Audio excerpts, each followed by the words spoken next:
Na shakunya barabi shadabu. Okay, and welcome to our episode review of The Lion King. One of my favorite movies of all time. I believe Eric has a little bias towards. That I definitely do. I mean, this was a movie that I grew up loving. I had it on VHS as a kid, and I watched it so much as a kid. And I remember I would reenact scenes of the movie when I was younger. And I mean, heck, I even named my own dog Simba. Well, for this thing, I dug out the closet and found this. But yeah, I actually have that exact DVD. I have two of the Blu-rays. I have the Blu-ray that came out in 2011. Then I have the one that came out in 2017. I have the VHS. Still, I have Lion King 2. So yeah, I clearly am not biased at all when it comes to the Lion King. Yeah, but Nick's not here yet. Oh, he's gonna be here now, but he mentioned something I want your opinion on. Okay, Apparently, there's an upcoming prequel to The there Lion is. King. Yeah, so the prequel is a prequel to the remake, and I've been very vocal saying how I did not like the remake. But from what I've heard, yeah, it's a prequel, but some of it's like a sequel too.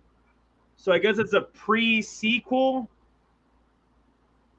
I guess if you want to call it that.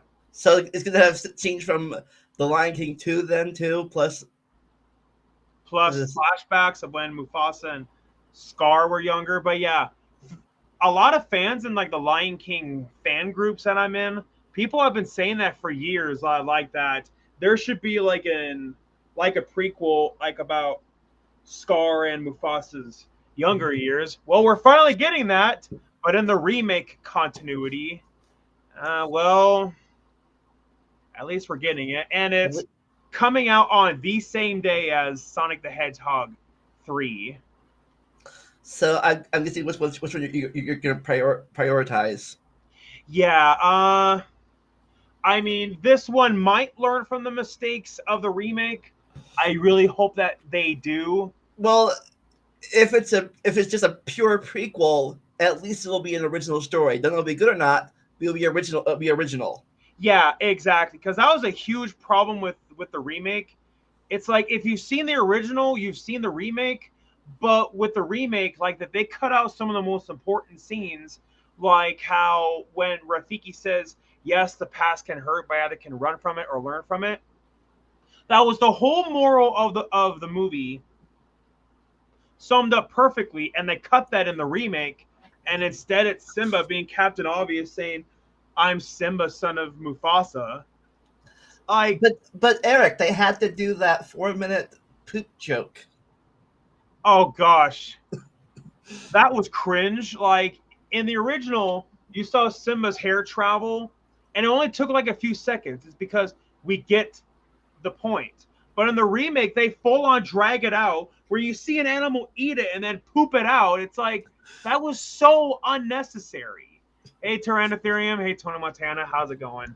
But yeah, and and then in the remake, they cut out the Mr. Pig thing, and instead it's Pumbaa making like a woke fat joke, and rather than the hula song, Timon and Pumbaa sing "Be Our Guest" from Beauty and the Beast.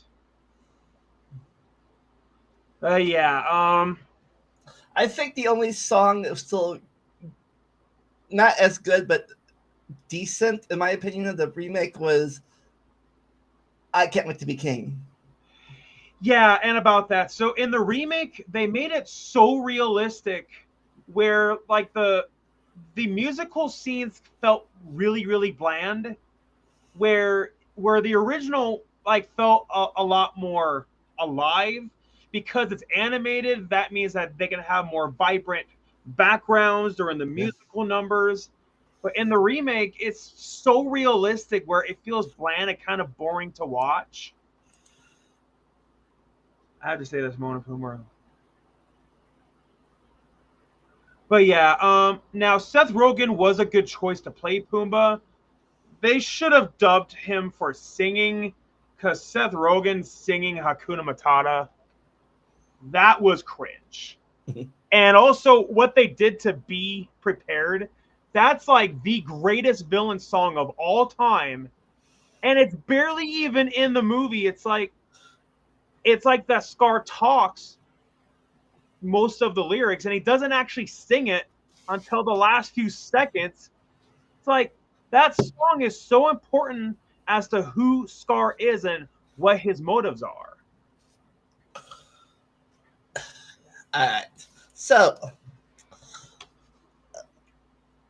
flashback to 1994. Yep, 30 years ago now. Wow. Doesn't that make us all feel old knowing that the Lion King's now 30 years old? But I mean, heck, that is the reason why that we're doing this. I am pretty sure I saw this movie in the theaters when it came out. I did not, although I wish I did see it in theaters when it first came out. I didn't finally get my chance to see it in theaters until it was re-released in 2011. It was back during like the 3D craze, is because of Avatar, and then everything was in 3D, and they even were re-releasing movies in 3D, and The Lion King was one of them.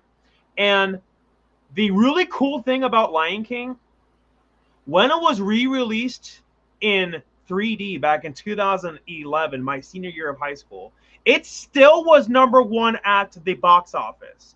And that right there shows like the pure power of the Lion King.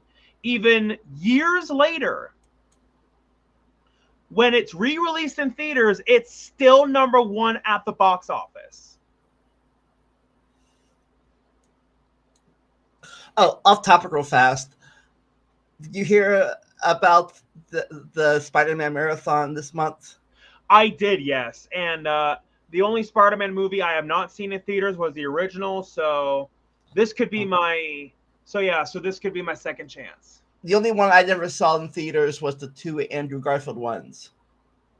Okay, well, Um, Andrew Garfield, I thought that he did an excellent job yeah. playing Spider-Man. But yeah, I think but I am not sure I want to see the second one. I'm not sure I want to see the death and full in full screen. but yeah, the second Amazing Spider-Man, it had some good ideas, but Yeah. anyways, we're getting way, way, way off topic. Yeah.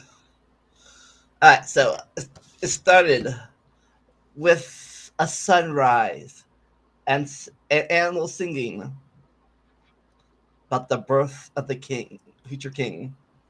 Yeah, and the really cool thing about that scene is there's not a single line of dialogue, but yet you know exactly what's going on. And according to research, that scene actually was supposed to be very dialogue heavy, but it wasn't until when the filmmakers heard that song, they were like, okay, we need to make this like the intro. Like just don't have any dialogue, just just play that song. And honestly, that actually ended up making it better anyway. It's because filmmaking is supposed to be about show and do not tell. Yeah. Have you ever seen any parodies of The Lion King?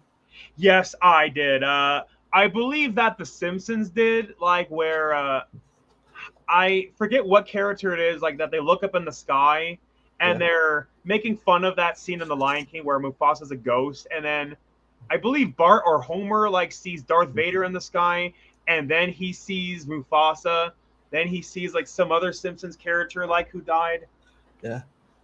I remember one of my favorite ones. I forget who did it, but wait a minute. Oh, I think it was I think it might have been that guy who does trailers. Oh, are you talking about like the honest Yeah, trailer guy? Yeah. yeah. He did one where they brought the fact that all the animals were coming up that are the guy that's going to eat them soon. Yeah, Like, but yeah, a lot of people have mentioned that. But I mean, to be fair, that actually was addressed in the movie itself. And then Mufasa says, "Yes, Simba," but you know, um, and then the antelope like become a part of the grass, and then the antelope eat the grass, and so we're all connected to the circle of life. circle of life, yeah. And then I got we have to bring this up. The So, everyone's made fun of it. The yeah, incest joke. yeah, and now look, I totally get it, and they don't address who Nala's father is, and that's often pointed out to be like a plot hole in the movie. And now I get it; they want to carry on like with the plot, Yeah, and they may or may not have wanted to have like a pointless character in the movie. But to be fair, lions actually do incest in real life, and lions actually do not care. yeah, Humans, yes, care, but lions don't. yeah. It's, there might be another pride out there. We don't know because lions Yeah, have different and I prides. mean, considering like with Lion King 2, um, Scar actually had like a whole pride to himself. So yeah, it definitely could be argued like that maybe Nala's father was like a part of that pride. And But yeah, Tyrantherium, I heard in 2000 they made the Lion King in IMAX. Yes, they did. I wish I would have saw that, but it is what it is. all right. And So then yeah, and then Lion King was re-released yet again in 2017, and then of course I saw it then too when it was re-released. so all right. King is born. The king learns about the circle of life. The king is annoyed by a friend that's a girl, and then we find out the king has an uncle who's not the king. Scar. And yeah, and Scar, in my opinion, is one of the best villains ever because oftentimes you think a villain has to be a physical threat. Scar's more of a psychological threat. He's not really a physical threat. It's because that it's implied during the beginning, like when Scar says, "Oh, I wouldn't dream of challenging you" to Mufasa, and then during the end battle of Simba and Scar. Sorry to jump ahead, but Scar tries to get the advantage like by throwing whatever that was at Simba's face, uh, just so that he can catch Simba off guard and then attack him. And considering that Scar manipulated Simba, manipulated the entire lion pride, and knowing that he lied to the hyenas, and knowing that Scar planned out that whole thing, like with killing Mufasa. Now, yes, Scar is evil, but Scar definitely is pretty intelligent. Knowing that he planned that whole thing out, and it almost worked. But Scar's downfall was the fact that he trusted, like that the hyenas got Simba, and then Scar's other downfall is his arrogance. Yeah. Uh, people have also brought up about its connection to a Shakespeare play. Yes, actually, it's funny. In all of the marketing, Disney was saying how, oh, hey, Schnick, we might be able to come in later, maybe. Okay, well, join if you can. But yeah, in all of the marketing, Disney probably did this, for marketing purposes. They're saying, "Yep, it's an entirely original plot," when it's not. It's actually based off of Hamlet by William Shakespeare. Shouldn't be a surprise considering a lot of Disney movies are based off of public domain properties, and William Shakespeare is one of them. They also based some of it off of Exodus, so like from the Bible, and they based it off of other things too. But yeah, that whole thing in the marketing where they said, "Oh, it's original story." No, it's not. But yeah, but they took already existing stories, and then they repackaged it. Then they play. I think one of my favorite songs of the movie. I Can't Wait to Be King. Oh yeah, definitely. That's a very very catchy song, and that song I feel like it's essential like to Simba's character arc. It's because he goes from being excited, then he goes to being too intimidated, like to go take responsibility and to live up to his legacy in life. And one criticism I've heard of the Lion King is that Simba during the beginning of the movie is so obnoxious. I'm like, think back when you were a kid. Think back when you were excited to go to Disneyland, you were excited to go to the toy store, you're excited to get that new video game. I mean, that's something what a lot of kids are like. And on top of that, it's a part of Simba's character arc. Is that like he goes from being immature, like to being insecure, to like to overcoming all of that. Yeah. Yeah, and Junebug mentions the Kimba the White Lion controversy. So, what are your thoughts on that? I've heard about that, but I haven't really seen the White Lion to compare it. I personally think it's just a coincidence because Simba does mean lion in Swahili, and I mean Simba in the movie obviously is a lion, and yeah, while there may be some similarities to the Lion King with Kimba, but there are also things that are not alike too. So yeah, I personally think it's just a coincidence, but one of those things like where people can think what they want. Well, before he went on his little singing musical, Scar had I'll say bribed him, but tempted him to go to the elephant graveyard to be a brave little boy. Yep, exactly, and that's one of the things that makes Scar such a unique villain. It is the fact that he's so manipulative, and that is just as damaging like as somebody like who is a physical threat. Sometimes mental threats leave scars longer than physical ones. Oh, definitely, yeah. And then knowing that all those lies that Scar said throughout the movie, I loved how it had that payoff at the end, like when Simba said, "Why should I believe you? Everything you ever told me was a lie," which actually was true. And then knowing how Scar and then lied about the hyenas, and then the hyenas overheard him, which then caused Scar to lose his life.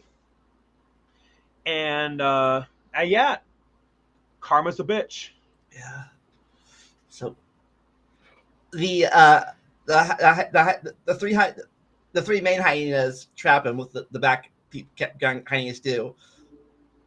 The female leader one played by Whoopi Goldberg. Yep. And yeah, I believe her character's name was Shenzi, and then Cheech, the guy from Cheech and Chong, voices Bonsai, which is ironic to think that a guy who's known for stoner movies is in a Disney movie. And then Ed was voiced by Jim Cummings. And funny thing about Jim Cummings, when they were doing Be Prepared, Jeremy Irons, like who did an excellent job voicing Scar, by the way, after when he said the phrase "you won't get a sniff without me," he actually blew out his vocal cords. So and then they needed somebody to fill in. And then Jim Cummings came in, filled in for Jeremy Irons. And honestly, I never even noticed that wasn't even Jeremy Irons. I mean, that's how talented that Jim Cummings is. Yeah, Jim Cummings that has done a lot of Disney character voices throughout the years. Yeah, like I believe he's also the voice of Winnie the Pooh and Tigger, and yeah, like he's been the voice of a lot of characters, and like wow, like he is talented, knowing that he can sound exactly like these characters, especially when they were people who voiced said characters before him. So yeah. Yeah. So the kids are saved by Mufasa, and then Scar does his villain song. Yep. Which, if you see my karaoke videos, you definitely will know that I love to, whenever I go to karaoke, that I love to do that song. I mean, heck, doing that song at karaoke is a lot of fun. Oh yeah. So, all right. You want to go through the plot a little bit now? So yeah, out of curiosity, what do you think about Be Prepared compared to all these other villain songs?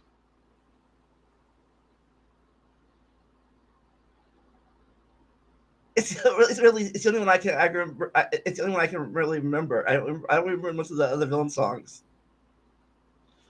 But yeah, it's definitely one of the most catchy, and it's menacing. Oh no, well, no. The only one I remember more than that one was the one in Aladdin. But yeah, other than that, I don't really remember with the villain songs. Okay, but yeah, in my opinion, I think that Be Prepared is, if not one, but yeah, people often will say that Hellfire from Hunchback of Notre Dame is the best. In my opinion, I think it would have to Be Prepared because it tells you everything that you need to know about Scar. Hellfire, I forgot about that song. Oh yeah, and so about Be Prepared, there also is like some symbolism in the movie, like with the way how the hyenas march, and like with how Scar's like on top of like that rock. I believe it's supposed to be symbolism like to Hitler, like from World War II. Oh yeah. I mean, it does make sense.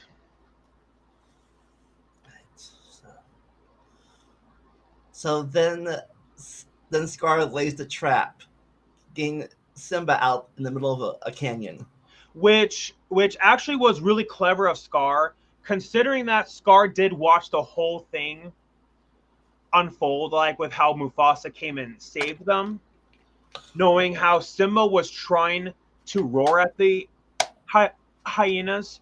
Scar intentionally used that against Simba just to trick him, is because that Scar saw that, okay, I see that Mufasa like was the one who came in and ruined my plan. So ultimately, I need to get rid of Mufasa, just so then that way that like that my plan can unfold. And yeah, and ultimately, yeah, that was very clever on Scar on his part.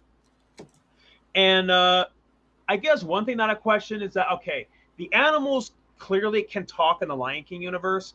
Why didn't the wildebeest say anything like about how the hyenas chased them? But to be fair, I guess the wildebeest just didn't know like that it was all a part of Scar's plan.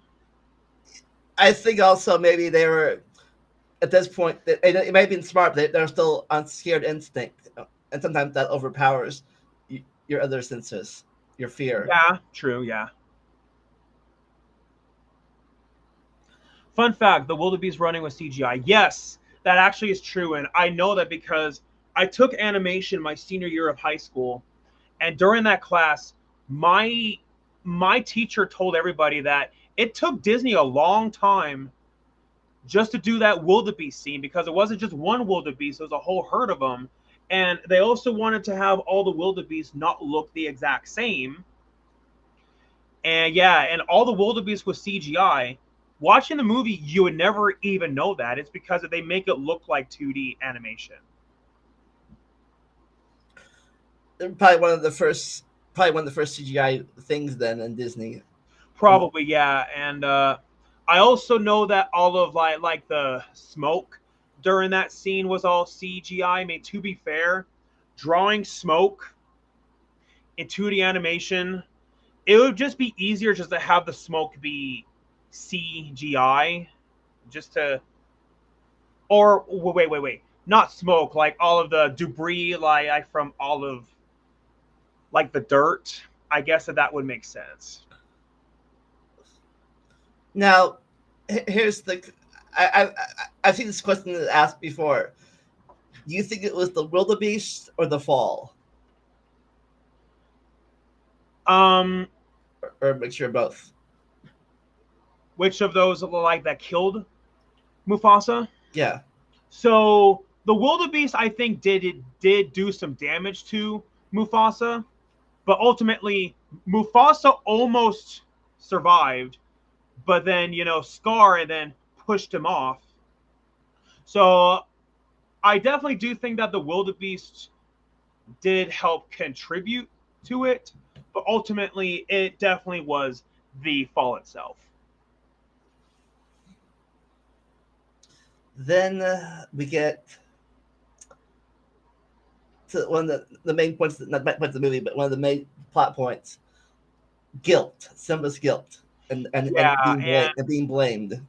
yeah, and that's one of the things that's so beautiful about the movie is his arc, is the fact that when you're a child, it's a lot easier like to manipulate a child, and when it's childhood trauma, it's a lot harder to overcome it, and that will carry on with you throughout your entire life.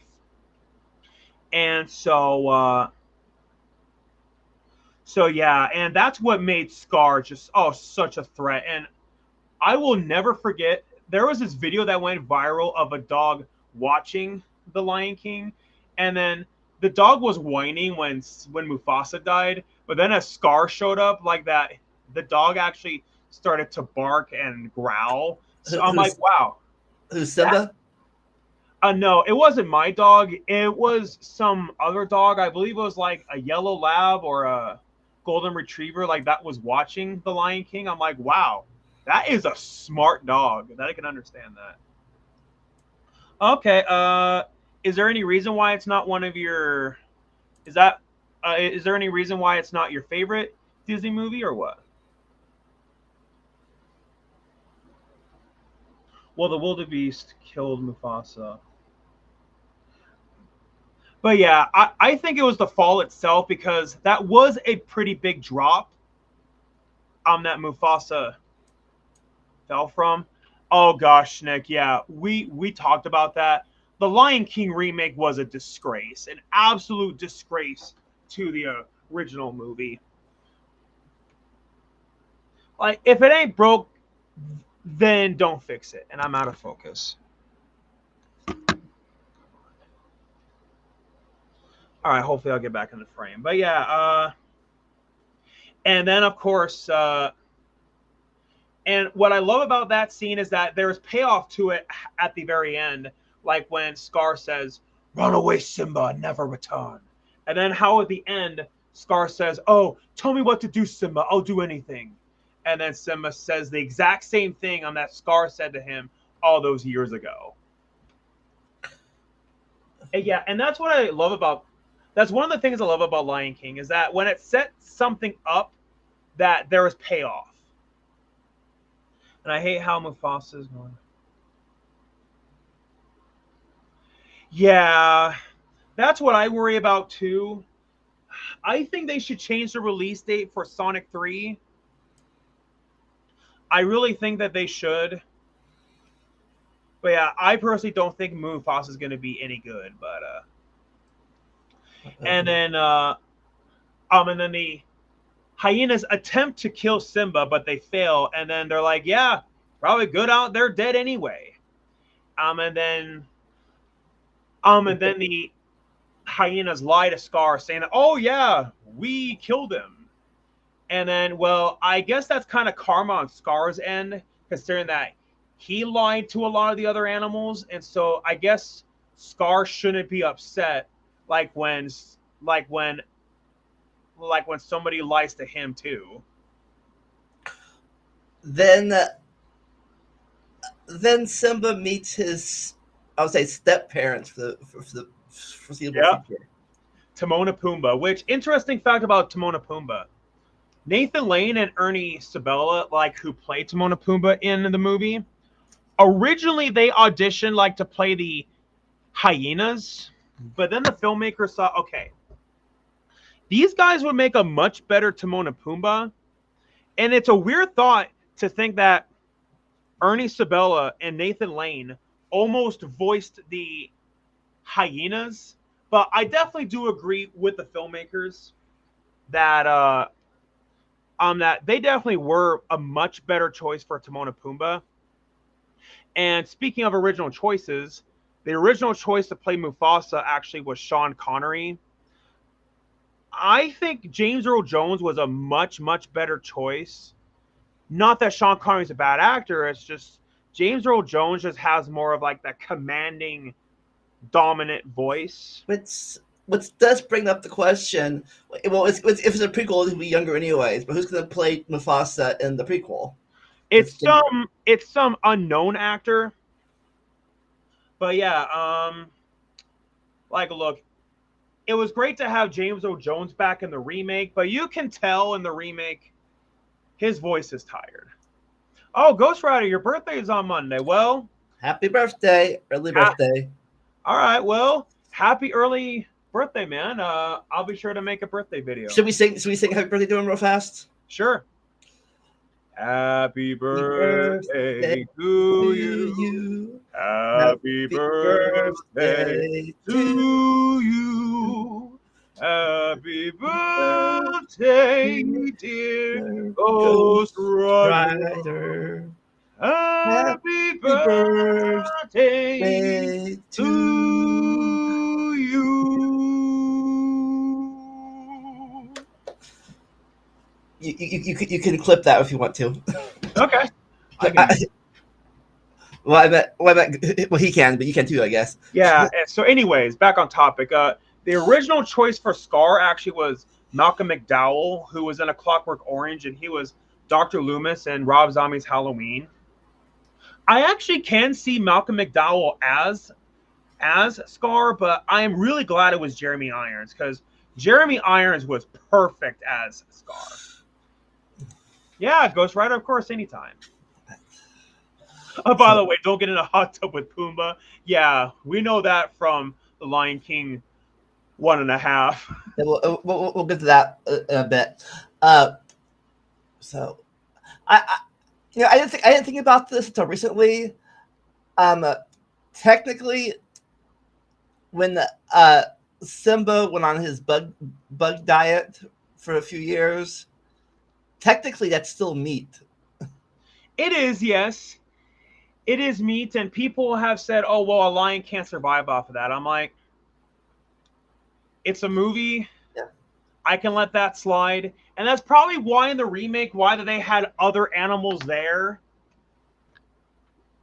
But, I mean, ultimately, it didn't bother me. And I mean, it's insectivore, but some people say insectivores aren't carnivores.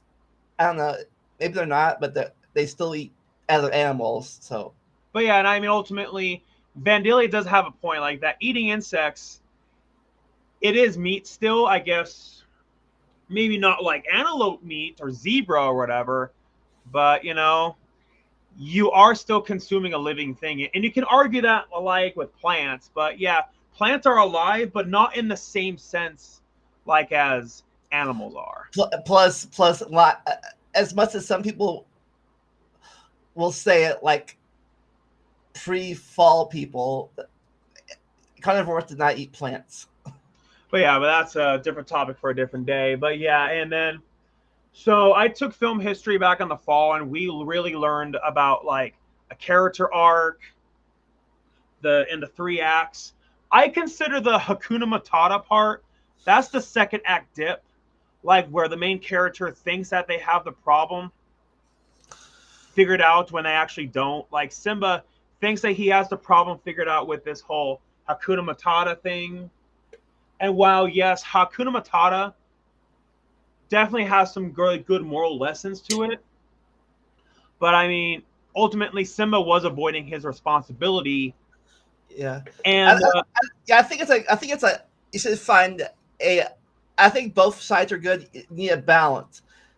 You need to face, but you can't let the past define you. But you also can't run away from. You also can't like, you know what I'm trying to say. Yeah, exactly. And originally in the script, Simba was going to tell Timon and Pumbaa about what happened to Mufasa when he first meets them. But I think that was a wise choice to have that change, like where Simba doesn't tell them until much later on.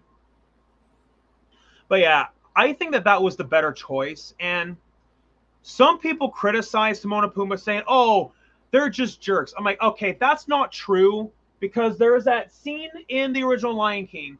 Timon and Pumbaa actually leave their home just to come help Simba.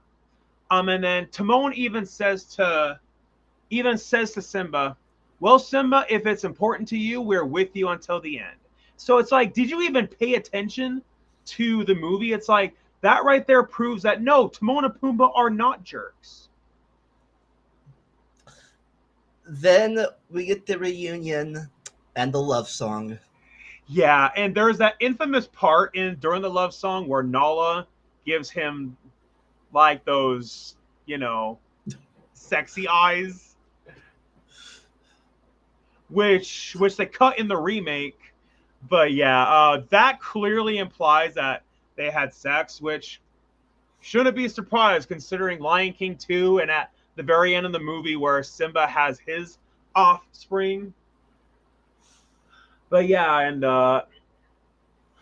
then Nala is trying to find help.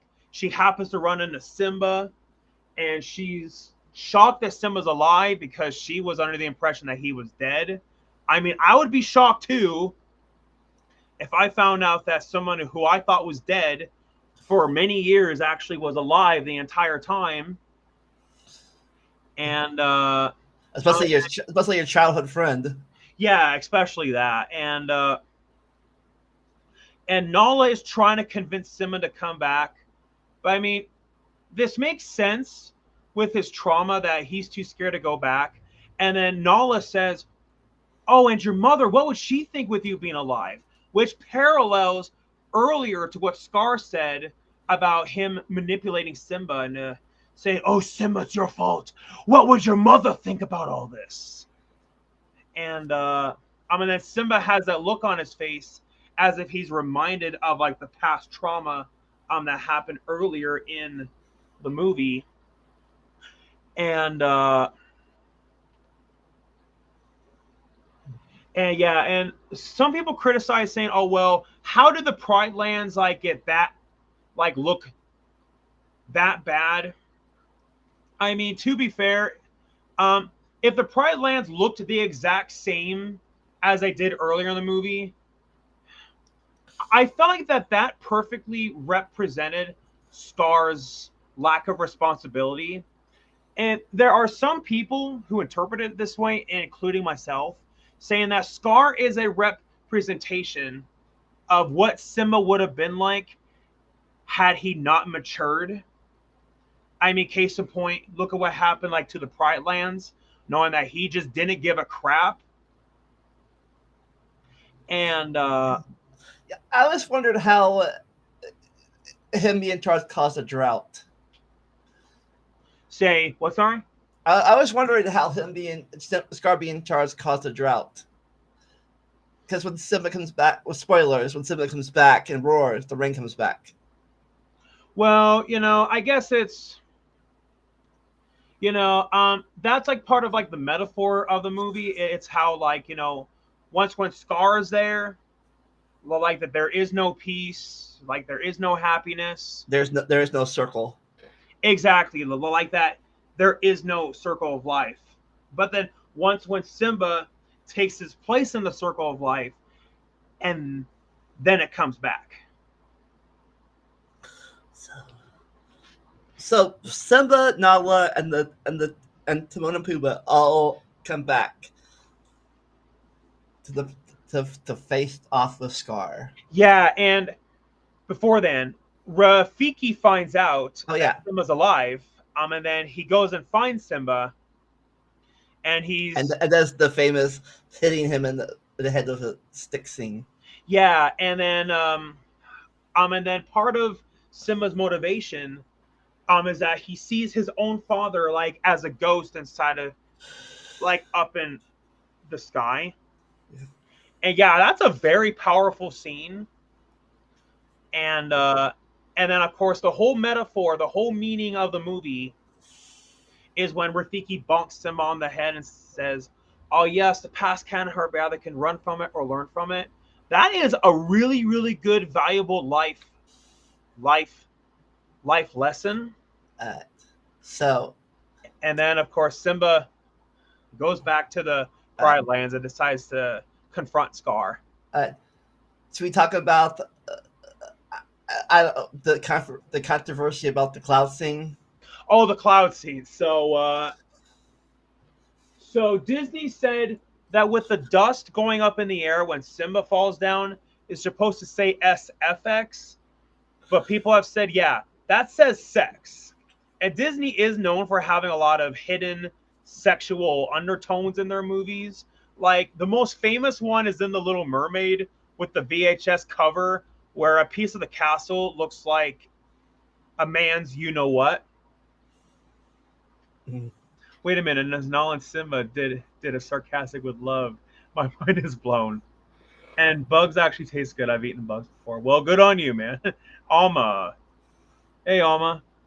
And Ghost Rider. Do I think they'll make a Lion King 3? Well, technically they did with Lion King 1.5. But if you mean like a sequel to Lion King 2, well, I guess it depends on if you want to count the Lion Guard as Lion King 3.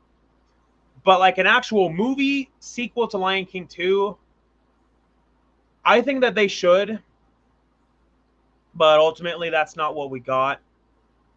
Instead, we got the unnecessary remake. But yeah, but anyways, and so Scars. Oh yeah, so there's a scene in The Lion King. This right here proves that Disney knows "It's a Small World After All" is an annoying song because Zazu starts to sing that song, and then Scar's like, "No, no, anything but that." And then Scar, and then knocks his Simba's own mother down onto the ground, and then that's when Simba shows up, and then people think, sorry, the lions think it's Mufasa, and only find out that no, it's Simba. And then Scar finds out that oh, it's Simba, and then right, understandably so, he gets pissed off at the hyenas. Scar then tries to manipulate Simba yet again, and then this is Scar's downfall when he's hey Schnick. Hello, I made it. But yeah, welcome. But yeah, I was just about to talk about the scene like where Scar admits that he was the one who killed Mufasa. I was just about to say that that is one of Scar's biggest downfalls was Yeah. his arrogance. Yeah, he had Simba the same way he had Mufasa on the cliff.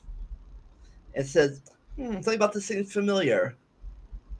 Oh, where have I seen this before? Oh, let me think. Ah, yes. This is just the way your father looked before he died. It sounds more like a Batman voice than it Like, does Scar. what are you saying? I killed Mufasa. Killed Mufasa. And then superhero strength time. Simba gains his strength. Yeah, and but yeah, what I always argued about that is the reason why Simba was able to do that. It's because that he got that big of an adrenaline rush, knowing that he finally figured out like that it was Scar the entire time, like who did it. I just figured it was simple protagonist plot progression that every protagonist gets. But yeah, I always thought that it was just the added adrenaline rush that Simba got, which is why that he was able to jump up at Scar. And then, but yeah, but then that whole battle and then takes place. And it was a good visual choice to have the fire in the background because that the fire perfectly represent all of that rage that was going on. Oh! Before he died, somewhere in the battle, he tries to put the blame off on the hyenas. I think, That's what makes them mad. and they hear him. Yeah, and then Simba chases after Scar, and then Scar is trying to manipulate Simba yet again, but there's that saying, "Fool me once, shame on you. Fool me twice, shame on me. Fool me three times, yeah, definitely shame on me." But yeah, it's not going to work on Simba now. And then Scar then blames the hyenas, but that's also one of Scar's downfalls. Was it was his dishonesty and knowing that that eventually caught up to him. And then the hyenas, like who Scar lied to, saying that, "Oh, you'll have plenty of food forever," and then during around the third act, the hyenas actually started to complain about how there wasn't any more food. The hyenas overheard Scar when I think the hyenas actually were about to help Scar fight Simba, but since that they heard him betray them, they're like, "No, screw you. I'm not going to help you now." Yeah, I think the hyenas realized even under Mufasa, they had probably had more food. I mean, they might have more food originally with Scar, but they probably have their life under Mufasa. I'm guessing. Exactly. And I also think that that's part of like the message of the movie is to not follow a wolf inside of like a sheep's wool. Oh, And Snick, you missed this earlier, but yeah, the Lion King special edition version. Oh yeah, for that version, they added the morning report. That song, in my opinion, was really unnecessary. oh yeah.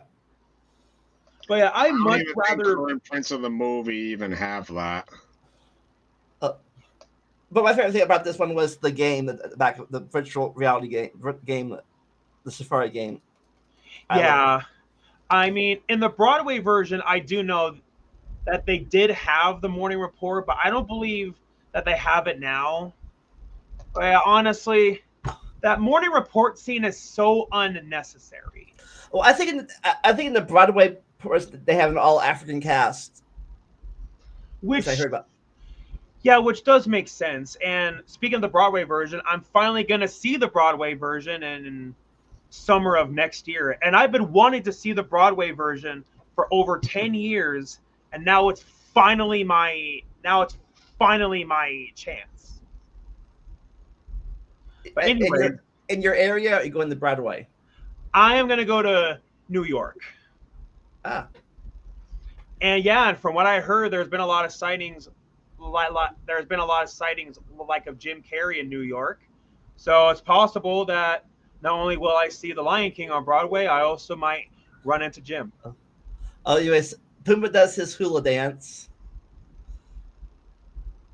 I believe that that was before when Simba and Scar had their final battle, but yeah, that actually was something that we forgot to mention is when Timon and Pumbaa do like the hula dance. I actually believe that that was not in the original script, but then they added that in.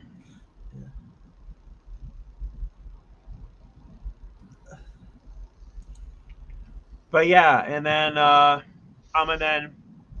yeah, this also was something that they built up to. Nala throughout the entire movie was pinning down Simba, and then Scar pinned down Simba.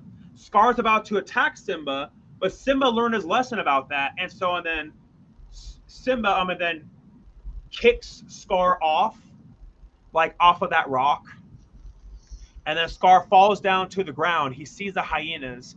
He's like, "Oh, my friends," and then they're like, "Friends? I thought you said that we were the enemy. That's what I heard, Ed." And then all the hyenas gather around Scar. Scar has the look on his face. He's like, "Oh shit, I fucked up."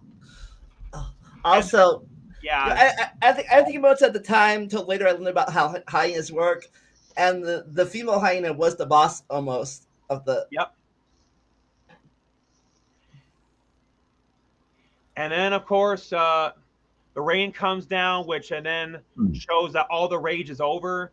There's even a scene where a brief moment where you see a wildebeest skull being washed away, which perfectly represents all the trauma like that Simba experienced earlier in the movie.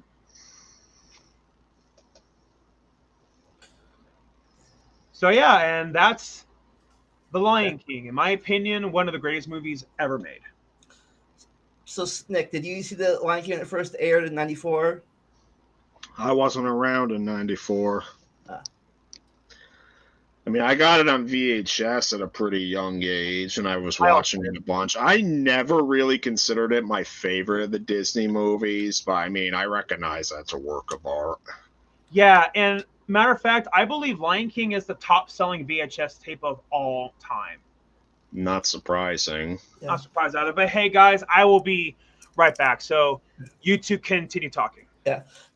My favorite Disney movie at the time was the one that came right before it, Aladdin.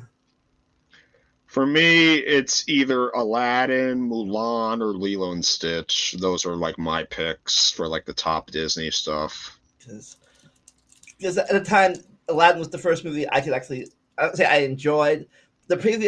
When I was growing up, the previous two movies were girl movies, Little Mermaid and Beauty and the Beast. Quote, quote.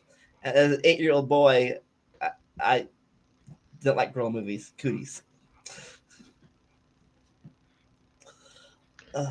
I guess Rescuers Down Under was too cute. Oh, yeah, I did see that one. Yeah, everybody forgets about that one from the Disney Renaissance, and I am not happy about that. I did not see the original one because I was too young at the time. I think I was either too young to see that original one, or it was before my time. I think it was before your time. Yeah, I did see the Rescuers Down Under in the theaters. Mm-hmm. But yeah, I think you're right. You skipped over for the other bigger movies. Yeah, like Rescuers Down Under, I thought was pretty great, but it kind of passed over people's minds at the time. It was definitely less dark than the original one. Well, the thing with Rescuers Down Under is it was a bit more grand because it had like a bigger animation budget to it, I think. What I meant the plot was less dark. I guess I wouldn't necessarily say the original was darker. Oh, little girl thrown into a mine thing, bring out diamonds or you don't eat. Down Under is all about poaching. Well, that's true too. So poaching's pretty dark in that sense. So, do you have any of the Lion King's VHS, DVD, Blu-rays on your shelf behind you? I do have the Blu-ray somewhere. My sister imported a Blu-ray of the second movie from Europe, but I don't know what she did with it. And then I have a DVD of 1.5 laying around somewhere. And we also had the DVD of the first one that I found used before the Blu-ray was back in print, but I think my sister lost it. Then I own no copies of the 2019 remake, and I have no plans to ever get a copy. I plan to watch the 2019 movie once for the inevitable live-action remake binge of Disney movies. I will watch it for that binge, and I will watch it never again. Any games of the Lion King that you own? I have Simba's Mighty Adventure on PS1, which is one of the weaker Disney games, because, to quote Brandon, the goddamn lion's tough to control, ain't he? I did play the Super Nintendo game back in the day. I never got very far on it. I did like I had like a Disney Classic Games collection for Switch that was like a combo of like the Aladdin games and the Lion King games. Though the thing is, the Aladdin games were like only the Sega ones because they couldn't get the rights for the Nintendo ones because different companies. But then later they re-released it with the Nintendo games included, and the Jungle Book was added. But I don't have that release. And I sold that Switch release because I didn't really need it. Yeah, we talked about this before you got here earlier. What's your opinion on the prequel coming up? I do not want to support it at all. Part of it is me believing it's just being butthurt that Disney's continuing the live action remake trend. Another part of me is massively butthurt that it's releasing the same day as the third Sonic movie. Yeah, definitely. And Yeah, I brought up earlier. I brought up the one, probably only one, possibly good thing about it. It's an original story. It's not a remake. Some people are also trying to be optimistic for it because the director attached to it is an Oscar winner. Specifically, it's the guy who directed Moonlight. Wasn't mean anything. I mean, that's kind of the point. Like Jon Favreau, who directed the 2019 movie, he's made some great movies. Yeah, like Iron Man and the Lion King remake. That is his worst movie. And knowing that he did the Jungle Book, which I argue is one of the better live action remakes, and then he did Lion King, and oh god, the big mistake is that he gave the animals no facial expressions, which really hurt all the emotional scenes. And the thing with Mufasa is that it's looking to be more of the same. Yeah. And like the thing is, on multiple levels. One, they're sort of making it a sequel. Like, they even bring in Simba's daughter from the animated sequel. Like, the framing device is that Timon and Pumbaa and Rafiki are telling her a story of, like, Mufasa. And apparently, so in that level, it looks like it's going to be stupid direct-to-video sequel comic relief. And another thing, does Mufasa really even need a backstory? Yeah, which, like, we already got the point in the original movie. And the reason why I am butthurt about its release date timing is that even though it's universally agreed that Mufasa is probably not going to be great. I mean, there's some people that want to be optimistic, but generally there's not, on the internet at least, there's not a whole lot of excitement for it. Yeah. The bad thing is, it's based on Lion King. People are probably going to go see that instead of Sonic 3. Yeah, also, I think the reason why, this is my opinion at least, the reason why The Lion King is one of the worst remakes of all the remakes is all the other ones, they tweak the story or change the story just a little bit. May not be much, but they change the story, to a little different thing. Lion King is practically a bit-by-bit copy of the original story. Except done worse. And the sad thing is, even though the Lion King remake is popular to hate, it still did bangers at the box office. It did, and sadly, it made even more money than the original movie. And yeah, like it made almost $1 billion more than the original did. Now, the box office is a much different landscape than when the original Lion King remake came out. Like, now it's like people are a lot more selective about what they're going to see in theaters, and billion-dollar movies have become a lot less common. Yeah, so there's a chance that, and Disney in particular last year, they did not do well at all. Except for Guardians 3, pretty much everything they released was a bomb. Yep, and but yeah, I feel like part of it is because the inflation's so high. There are people who work 3 jobs and still are barely able to able to make ends meet. Right. So I think that's part of it. Going to the movies is so expensive now. Another part of it is that that Hollywood has taken blockbusters as like the big thing they have to release. Like there was this video I watched how like years ago there would be like maybe one big blockbuster a month, if even that. But now we're at a point where they try releasing 3 to 4 movies intended to be blockbusters a month, and like people have, on top of it being a time where people have to be selective about what movies they have to go to, it's like they're not going to see every blockbuster that releases. Yeah. Nope. Now, I was thinking with this earlier in the chat, but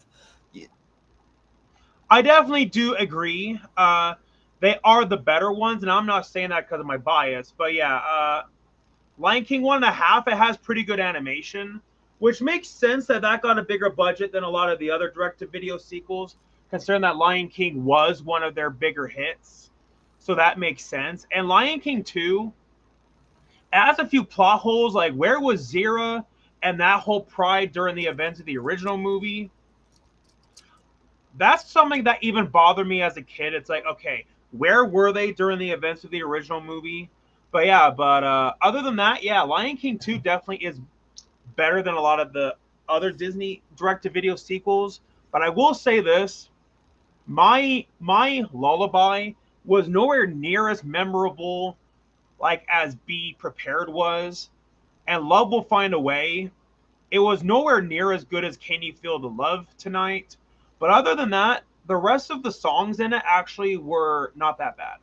yeah. Well, the thing I brought up the both Lion King sequels because I am actually in the middle of a binge of the direct-to-video Disney sequels. Mm. Somehow, I am 20 movies in. I have like 7 movies to go. Somehow, I am not dead yet. I actually Like, of the 20 I've watched, 9 of them I've considered decent to even good. Like, maybe of the ones I've watched, there's like 4 or 5 I consider good, and like 5 I consider decent. Like, the other 11 are mediocre to, oh my god, I need to die now. I actually got one of the songs from 1.5 stuck in my head a few times once, the Dig a Tunnel song. Yeah, that one. Like, I could see, to answer your question about Lion King 2, I think the implication about the pride that was missing during the events of the first movie, I think the implication is that they were just simply part of Simba's original pride and they defected because they were loyalists to Scar after the events of the first movie. So I guess the implication is that they were there, but then they just left after. Okay, that is fair. Yeah. I definitely never thought of it that way, but that is fair. But then that explains the pride, but what about Zira? Well, I guess you could say she was just one of the generic lions that was there, and they weren't thinking about it at the time of the first movie. Yeah. I guess she was. I guess she left when she was still pregnant. Maybe that's why he's the same age as well, that makes sense because I mean, after all, I guess it's implied that Simba and Nala got pregnant with Kiara shortly after the first movie ends. Oh, another thing with Kiara, her adult voice is Neve Campbell, who is best known for playing Sydney in Scream. Yeah, and I feel like not a lot of people talk about that. Not a lot of people talk about how Sydney from the Scream movies actually is Kiara in the Lion King 2. Not that many people talk about that. Like, because I'm a big fan of the Scream movies, so that's like bonus points for me right there. I also am, and yeah, you're gonna be jealous about this. I actually got autographs like from some of the Scream actors. I got one from Roger Jackson, who was the voice of Ghostface. Oh my! I also got an autograph like from David Arquette. Oh my. I also got an autograph from Matthew Lillard too. Matthew Lillard. Oh my. So yeah, I mean, I have definitely built up quite the autograph collection. Okay. So any plot points between of Lion King 1.5 and 2 you want to talk about? But yeah, I haven't rewatched the second one just yet, but I mean, I will say 1.5 had a kind of interesting take where they frame it as like an MS3K viewing of Timon and Pumbaa watching the first movie and their own story. Yeah, I did like that mini arc that they had. They were trying to find a new house at the beginning of the movie. I will say the gags in the movie are like what really help it elevate it above like the standard direct-to-video sequel stuff. Like one thing that actually got me to laugh because it was so abrupt is because you have the scene at the start of the movie where all the meerkats are getting chased by the hyenas, and like there's like this big it's like this big chase scene. All of a sudden, it cuts to a fucking QVC shopping channel because it turned out in the freaking MS3K theater, Pumbaa was sitting on the remote and he accidentally changed the channel. Like, it just comes so out of nowhere that I just thought it was hilarious. I thought it was hilarious how, at least me personally, how they made Simba and Pumbaa and Timon the reason why the animal pyramid failed at the end. During the whole I can't wait to be king song. Yeah. Yeah, and one issue that I took with Lion King 1.5 when I was younger is that I didn't like how it was explained that the reason why all the animals were bowing down in the circle of life was because of Pumbaa's fart. While yes, it's funny, but I feel like that it does take away from like the majesty of the circle of life. The original scene, yeah. Yeah, I felt like that took away from the original movie. And then how right after that, Timon and Pumbaa sleep. And then the very next day, like that they wake up to I Just Can't Wait to Be King. Yeah, one of Lion King 1.5's big problems is that it has no idea what passage of time is. Yeah. Like, how somehow the next day they wake up and Simba's already an adolescent. Yeah, And then there's one point where Timon's mom decides to go looking for him, like, right after they rescue Simba. And somehow she doesn't find him until Simba's already aged into adulthood. Funny? I mean, maybe you can excuse it by, well, this is Timon and Pumbaa's own story. Maybe they're changing how things happened on purpose. But the continuity didn't really line up to the original. Oh yeah, earlier we made a joke about how Timon and Pumbaa were like Simba's foster parents or step parents.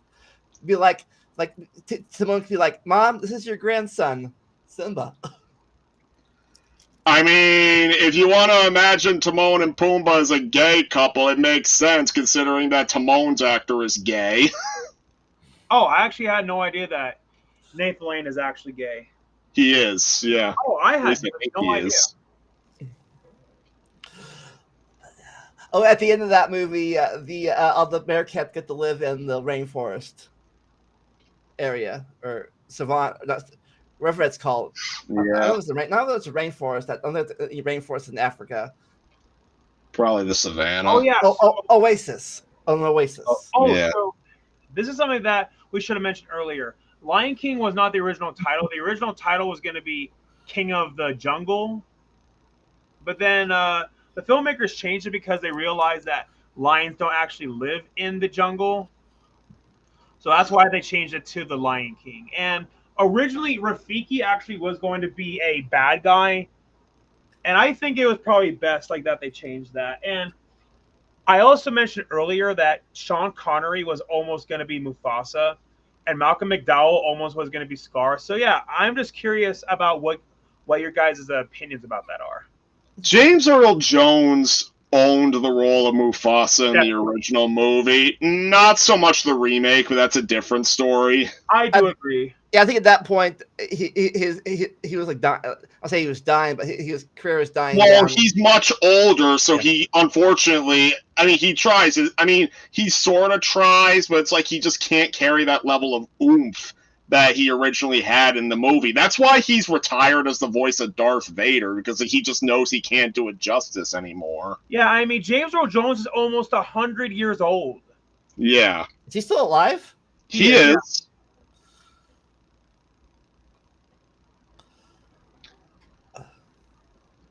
But yeah, that's why that they're going to use artificial intelligence to carry on the voice of Darth Vader. I mean, Well, no, they got plenty of sound-alike voices for Darth Vader. that's news to me because I thought that they were just going to use artificial intelligence. No, like for like the video games, some of the TV shows, they have like one or two Darth Vader voices that have come in to take James Earl Jones's place. Oh, I had no idea. Oh, okay. I figured they'd probably just use God, I can't remember his name now. The new Anakin Darth Vader, the new one. You mean Hayden Christensen? No, he doesn't. He can't. I don't think he can necessarily do the Darth Vader voice. He just plays Anakin. Speaking of Hayden Christensen as Sonic 3, so yeah, he's one of the names that's been tossed around as the potential voice of Shadow. Yeah, and from what I heard, like from John Campea, that Hayden Christensen will not be the voice of Shadow. It will be somebody else, but it will be somebody who we'll be very happy about. I think it's going to be Keanu Reeves. That was another popular name going around. But yeah, I remember. So they played a trailer at CinemaCon that's not public. Like none of the trailers there are public. But from descriptions of it, apparently Shadow doesn't talk in the trailer. So lots of people are kind of making the guess that he might be silent for the majority of the movie. Or maybe they did that just to tease people. Yeah. But yeah, I can see why people would believe that he's going to be silent for most of the movie. I don't think that is going to be the case. And Ghost Rider asks, what would a horror version of Lion King be like? Maybe Scar would be a lot more violent, and the hyenas would be more violent. Or you do the plot of KH2 where Scar comes back as a ghost. Yeah, which, I mean, didn't Scar come back as a ghost in the Lion Guard, though? Oh, yeah, I think he did. Yeah, and the guy who took over the voice of Scar, no Jeremy Irons, and even Chiwetel Ejiofor, who voiced Scar in the remake. Look, Chiwetel Ejiofor's a great actor, but he was miscast. Like, really, there's a lot of talented actors in the live-action Lion King. It's just they had bad material to work with. And I feel like that they were directed badly because a lot of them sounded too monotone. Yeah. Yeah. If anything, it fits with their blank, expressionless faces. Yeah, Eric mentioned that he hated the fact that they gutted the villain song in the remake. Mm-hmm. Yeah, and that was one of my really big pet peeves with the remake because Be Prepared is my favorite villain song of all time, and they completely butchered it. I'll give them one more thing for the casting. So Nathan Lane is a gay guy playing Timon. Well, I believe they got another gay guy to play him in the remake. I forget his name. Was it Billy Eichner, I think? Yeah. Billy Eichner was the one who voiced him, and Seth Rogen voiced Pumbaa. Those are not African Americans, so I guess they made the. I think they're the only main cast members who aren't African American. Yeah, I believe. Wait, John Oliver, like who voiced Zazu, is not African American either. Ah, okay. Yeah. So, Snick, do you have a favorite villain song? Probably Hellfire from Hunchback. Yeah, a lot of people say that the best villain song of all time, and I totally get it. Mine is Be Prepared is one of the top songs from the original Lion King. yeah. My favorite villain song besides is Jafar's song in Aladdin, where he becomes a sorcerer and reveals the truth to Jasmine and That's a them. pretty short song, too.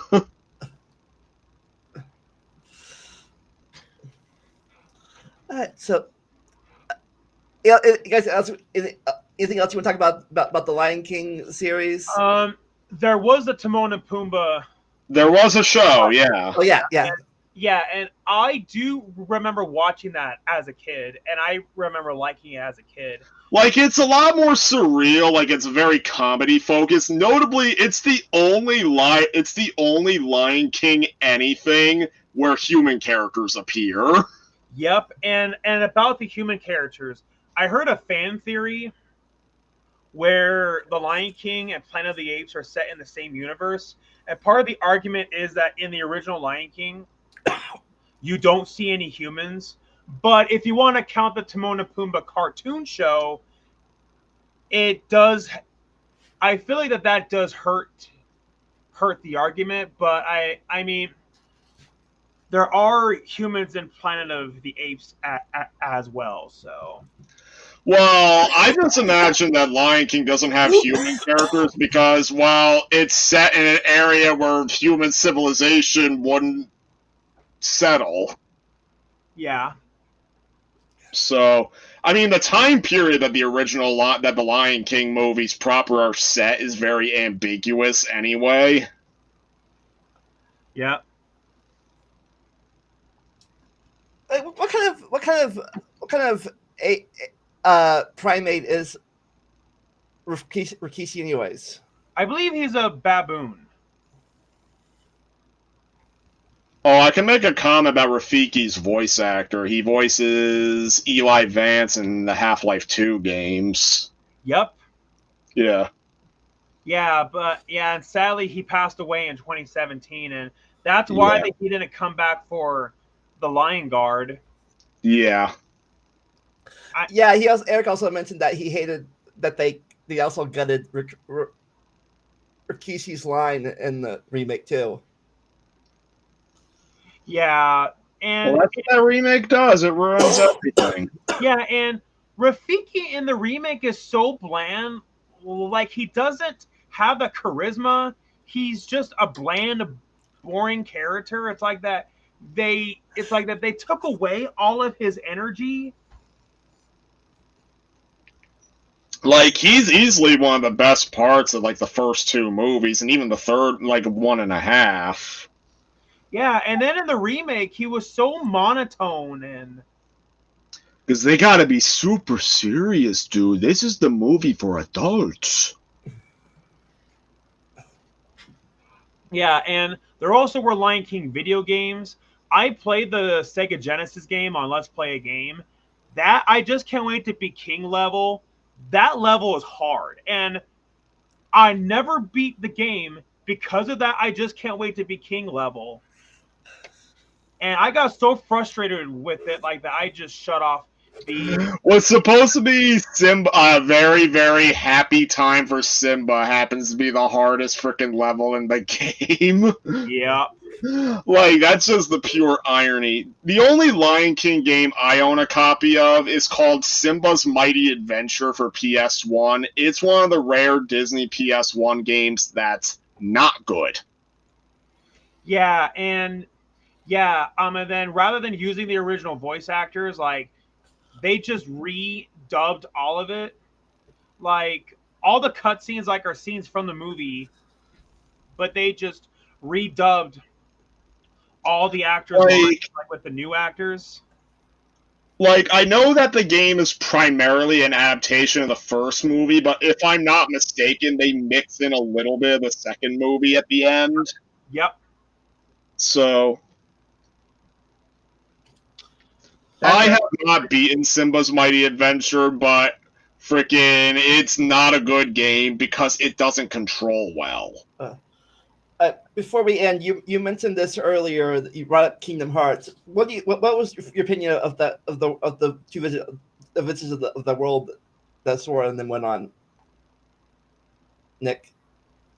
Not my favorite part of the games because of the more, excuse me, odd control schemes, but I mean, they were fine, I guess. Yeah, I think the first visit was a remake of the movie, and then the second visit was Simba. I think Simba falling. Simba still hadn't his arc yet. He the first one he got all brave and stuff. Now he's feeling what's the word, guilty again and depressed, even though he had just defeated Scar the first time around. Well, they play it up as him just feeling like he's not capable of taking over as king. Like, not necessarily guilt over what he not necessarily guilt of what he thinks he did. True.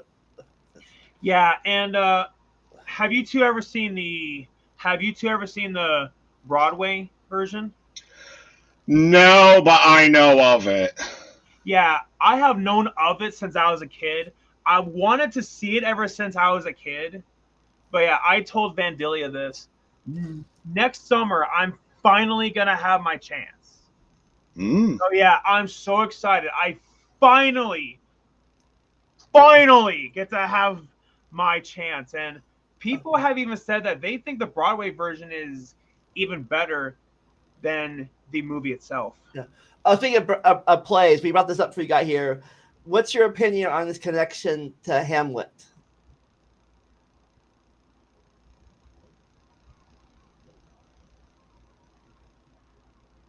Or you have an opinion on it? Are you asking me? Yeah.